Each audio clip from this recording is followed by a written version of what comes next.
The overall result is the fragmentation of time into episodes. Each one cuts from its past and from its future. Each one self-enclosed and self-contained. Time is no longer a river, but a collection of ponds and pools. No consistent and cohesive life strategy emerges from the experience which can be gathered in such a world. None remotely reminiscent of the sense of purpose and the rugged determination of the pilgrimage. Nothing emerges from that experience but certain, mostly negative rules of the thumb. Do not plan your trips too long. The shorter the trip, the greater the chance of completing it. Do not get emotionally attached to people you meet at the stopover. The less you care about them, the less it will cost you to move on. Do not commit yourself too strongly to people, places, causes.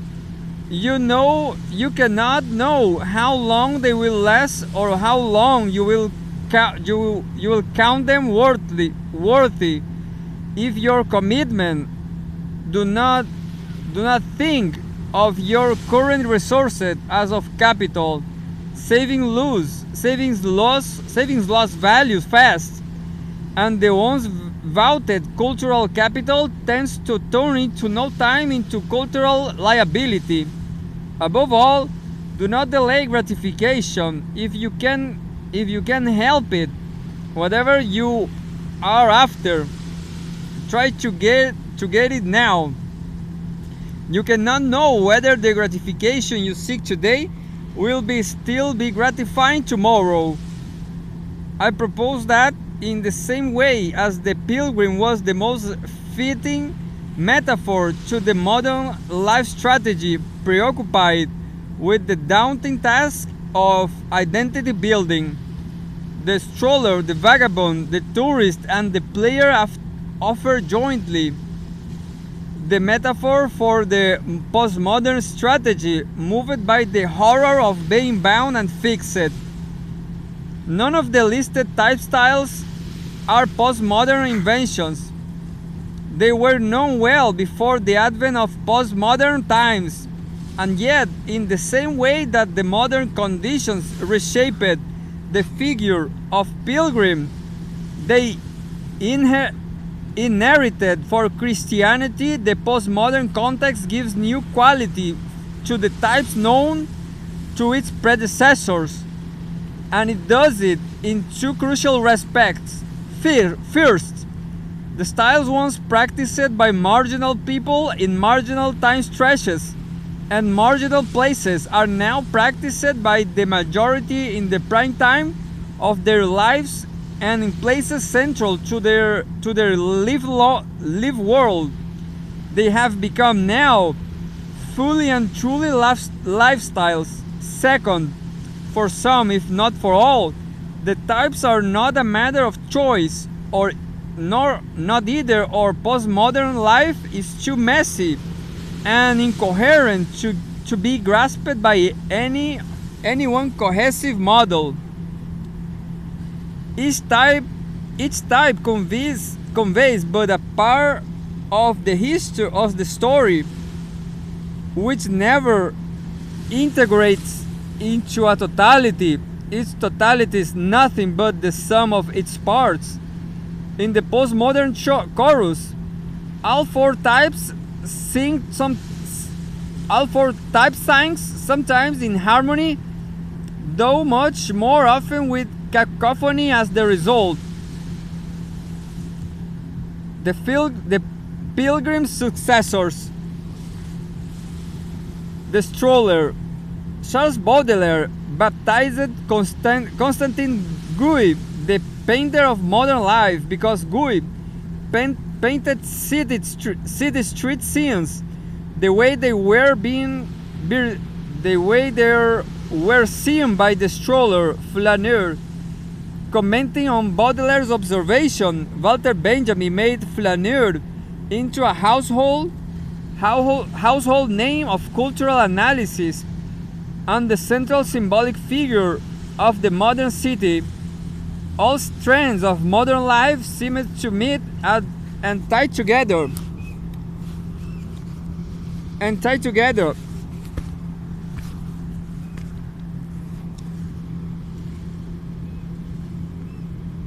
In the pastime and the experience of the stroller, going for a stroll as one goes to a theater, finding oneself among strangers and being a stranger to them, in the crowd but not of the crowd, taking in those strangers as surfaces.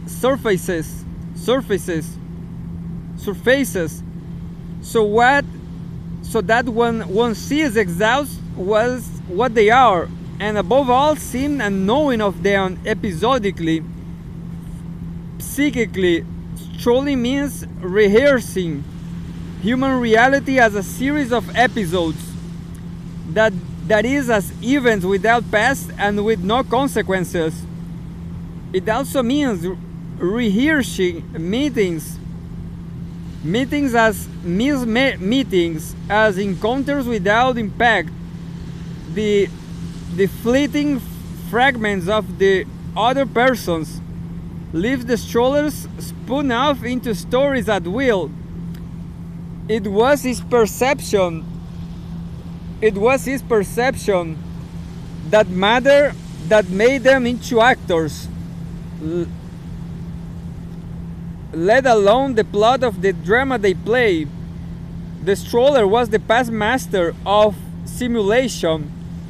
They imagined himself as scriptwriter and a director, pulling the strings of other people's lives without damaging or distorting their fate. The stroller practiced the as-if life and the as-if engagement with other people's life. He put paid on the opposition between appearance and reality. He was the creator without penalties attached to creation, the master who needs to fear the consequences of his deeds, the bold one never facing the bills of courage.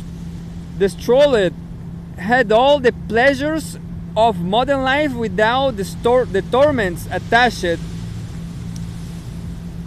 Life as strolling was a far cry from the life as pilgrimage. What the pilgrim did in all seriousness, the stroller mocked playfully in the process. He got rid of the costs and the effects alike. The stroller fitted ill the modern scene, but then he hid in its wings. He was the man of leisure, and he did his strolling in time of leisure. The stroller and the strolling waited at the periphery for their hour to arrive, and it did arrive, or rather it was brought by the postmodern avatar of the heroic producer into playful consumer. Now the strolling, once the activity practiced by marginal people of the margins of real life, came to be life itself, and the question of reality needs to be dealt with. Reality need not be dealt with anymore. Malls, in its original meaning, refers to the tracks for strolling. Now most of the malls are shopping malls, tracks to stroll while you shop and to shopping while you stroll. The merchandises sniffed out the attraction and the seductive power of strollers' habits and set about molding them into life.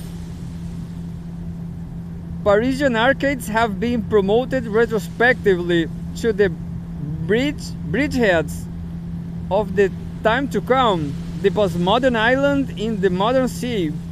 Shopping malls make the world, or the carefully walled off, electronically monitored, and closely guarded parts of it sailed for life as strolling. Or rather, shopping malls are the worlds made by the bespoke designers to the measure of the stroller.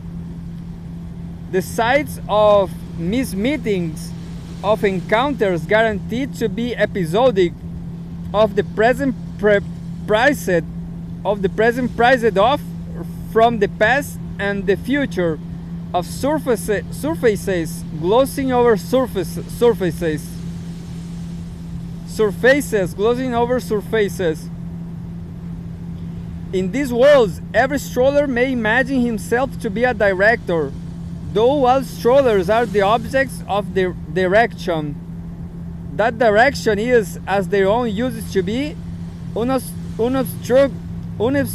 unobtrusive and invisible, though unlike theirs, seldom inconsequential, so that bites feel like desires, pressures like intentions, seduction like decision making.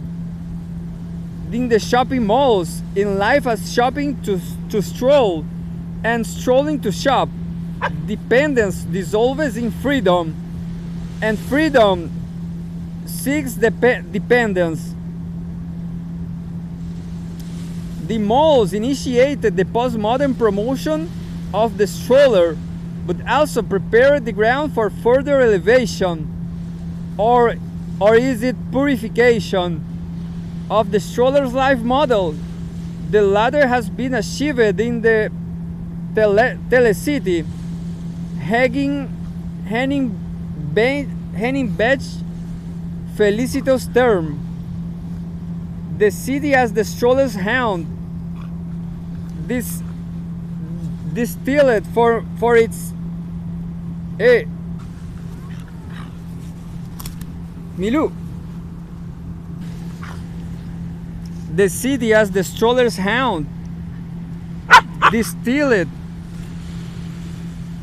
The city as the stroller's hound, distilled to its purest essence, now entering the ultimate shelter of the totally private, secure, locked, and burglar-proof world of the lonely nomad, where the physical presence of strangers does not conceal or interfere with their psychical out of richness.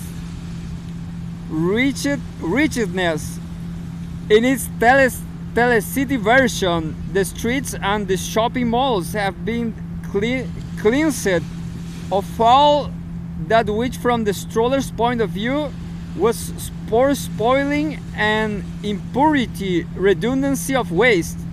So that was being retained can shine and be enjoyed in all its unsullied purity. In Beck's words, the screen-mediated world of the telecity exists only by way of surfaces, and tendentially everything can and must be turned into an object of the gaze. There is, by way of readings of the surface signs, opportunity for a much more intense and changing empathy in and out of identities, because of the possibilities of uninterfered and continual watching. Television is totally non-committal.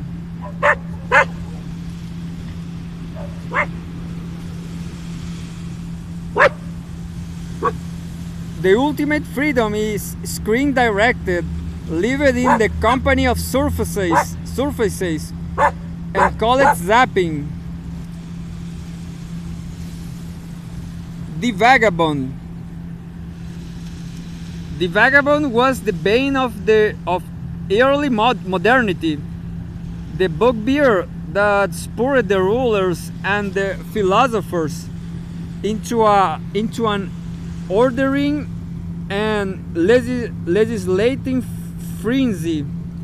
The vagabond was masterless, and being masterless, out of control, out of frame, on the loose, was one condition modernity could not bear, and thus spent the rest of its history fighting. The Elizabethan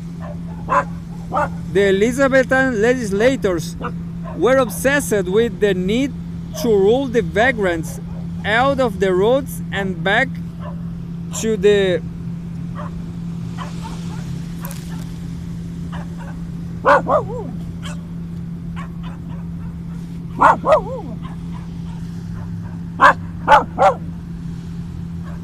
Elizabethan legislators were obsessed with the need to rule the vagrants out of the roads and back to the parishes where they belonged, but which they left precisely because they did not belong anymore.